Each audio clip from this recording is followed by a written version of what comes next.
Dear students, as you know, I am teaching you Python programming language. Before starting this session, I will tell you a key point of learning. That is, practice makes a man perfect. This practice is for every learner. Learner, teacher, learner may be students, and learner may be any viewer. Today I will start my topic nesting of if statement. In this reference, first of all, I would like to remind you what is if statement. If is a conditional statement. If is a conditional statement that executes or skips a particular block as per the given condition. If statement appears in different forms: if, if else. Now today I will start from nested if statements. Sometimes you need to test additional conditions. For such situations, Python provides nested if form of if statement. If nesting of if depends on the situation, depends on the problem. If problem demands, then you can nest the if statement. Let us see, what do you mean by nesting? A nested if is an if statement that has another if statement in its if body, or in elif body, or in else body. This means we can nest the if statements either in its if another if body, or in elif body, or in else body. Now let us see the example one by one. Example: num is equal to 5. In this statement, num is a variable that refers an integer whose value is 5. Next statement: if num greater than 0. Here be careful, if statement is used, and in this statement a condition is used. What is the condition? Num greater than 0. If condition is true, then if statement executes the block that is just written below it, that is print number is positive. In this if block, another if is used, if num less than 10. This is second if that is used first if. In this way, nesting of if statement is done. The output of this program is given here. Number is positive and number is less than 10, because first condition given in the if statement is also true, and the condition given in the second if statement is also true. That's why it will executes the program and gives the result number is positive, number is less than 10.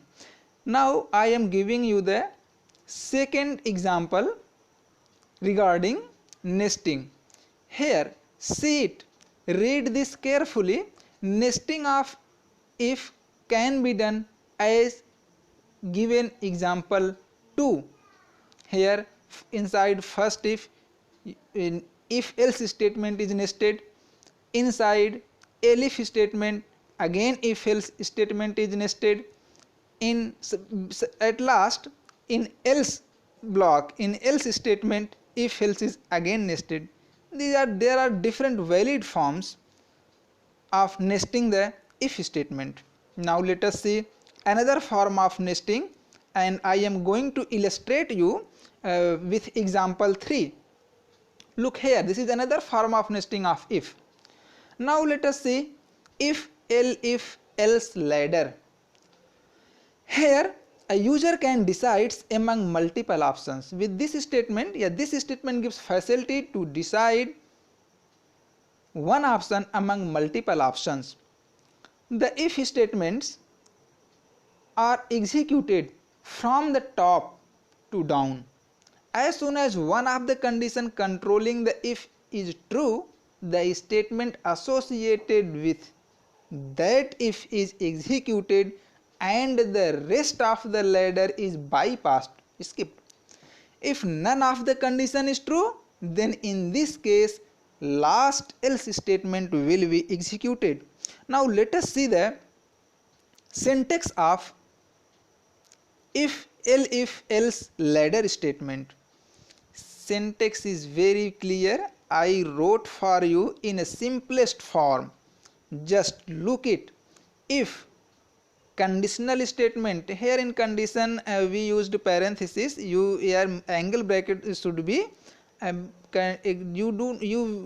do not write the parenthesis while writing this code into the IDE system. On the system, when you are going to write this code in the system, then do not write the parenthesis. Here angle bracket should be present. If conditional statement expression, then statement 1, statement 2, elif, again condition, colon sign, do not forget it, statement 3, statement 4, and at last else, statement 5. The flowchart illustrates how the code executes, what is the order of execution of the code, and I am trying to illustrate you with this flowchart. There are 3 conditional expressions used in this syntax. So let us see. Test expression 1, if true,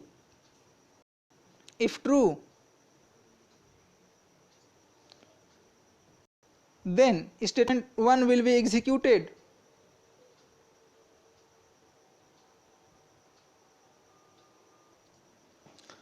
If test condition 1 is true, then statement 1 will be executed. If false, then interpreter goes for the second test expression. If it is true, then it will execute second statement.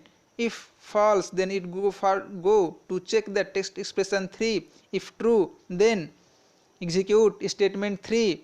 If it becomes false, then go to the body of else statement, and after that go to the next statement. Now let us see the example that I tried to explain you. I hope it is very clear. Nothing to explain here, just read it. I is equal to 30, I is a variable, and referring the integer value 30. If, first if, after that elif, after that elif, after that else.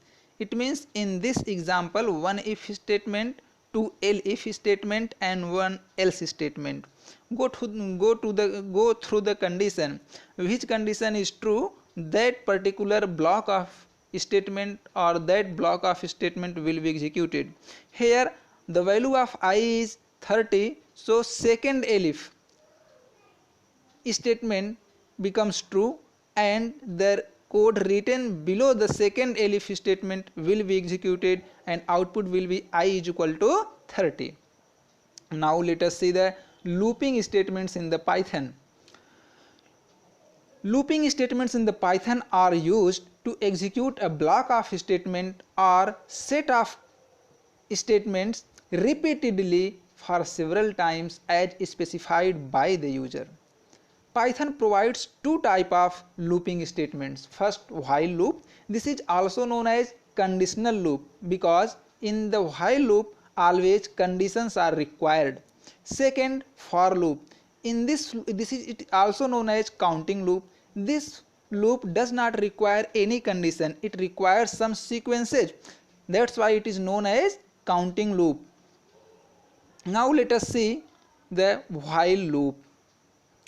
While loop in Python is used to execute multiple statements or group of statements again and again until the given condition is true. One important point, we use while loop when we do not know the number of times to iterate. It means while loop is used when programmer do not know how many times loop will be executed.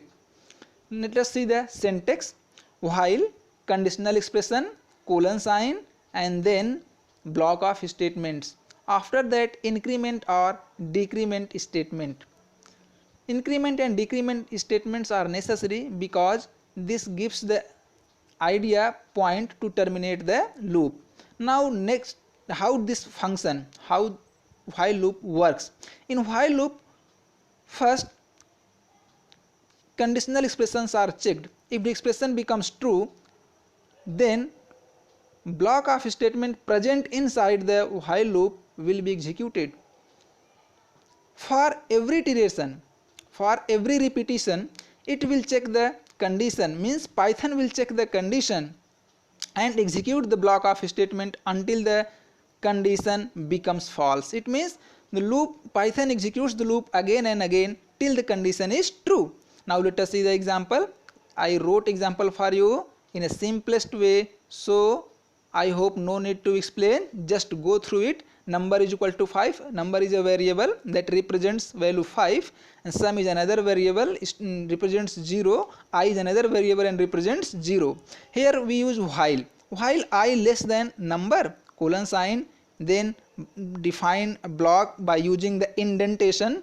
Sum is equal to sum plus I is equal to I plus 1. Print sum. This statement is outside the while loop because due to the indentation. Here while and print both are in the same column, there is no indentation between these, so print is outside the while loop. However, sum is equal to sum plus I statement and I is equal to I plus 1 statement is within the while body in while block because there is a indentation is used. So as I have told you, in the Python, block or grouping of the statements are done by using the indentation. Thus after executing this program, you will get the output 10. Now let us see the for loop. For loop in the Python is used to execute a block of statement or code several times until the given condition becomes false. Here we not a condition, a number becomes false. And this little bit difference. Here we do not write the condition, here we write the some sequences of value. Until and unless sequences are present, value of the sequence, value in the sequence is present, loop will be executed. As well as a value in the sequence ends, loop terminates. One important point, we use for loop when we know the number of times to iterate. In previous, for loop is used when user or programmer knows how many times loop should be executed. Now let us see the syntax. How will you write the for statement in your program? For variable in any sequence, colon sign, then make a block of statements. Here variable will take the value from the sequence. Sequence may be list, sequence may be dictionary, sequence may be string, and sequence may be tuple, any kind of sequence, and execute it until the value in the sequence are done. Again I am going to repeat for you. In the for loop, variable will take the value from the sequence, and sequence may be string, may be list, may be tuple, may be dictionary. I have told you about the sequences, and execute it until the values in the sequence are done. Until the value in the sequence is present, till the for loop will be executed. As well as value finish, it terminates. Now let us see the example for it.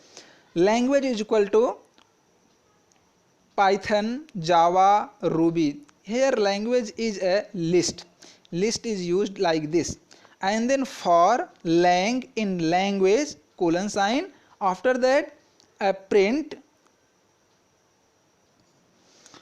Now let us see the example.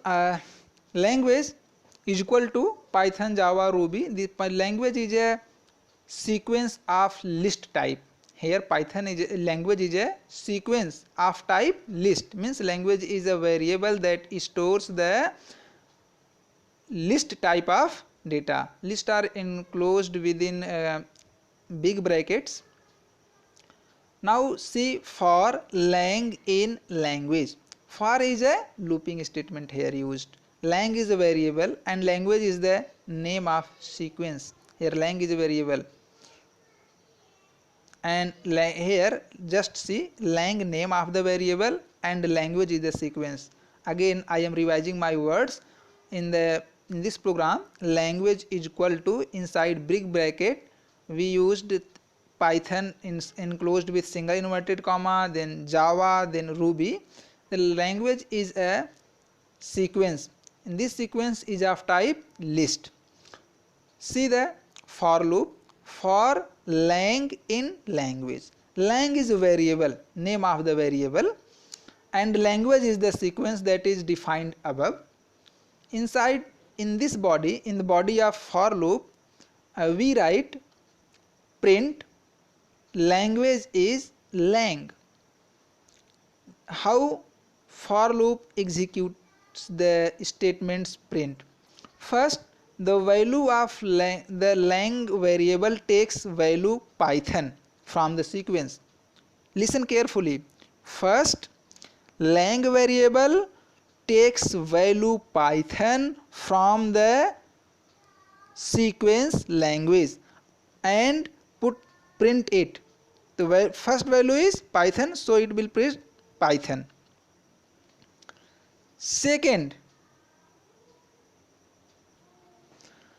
again I am repeating for you, the variable lang takes value Python from the sequence language and print it. First value is Python, so first it will print Python.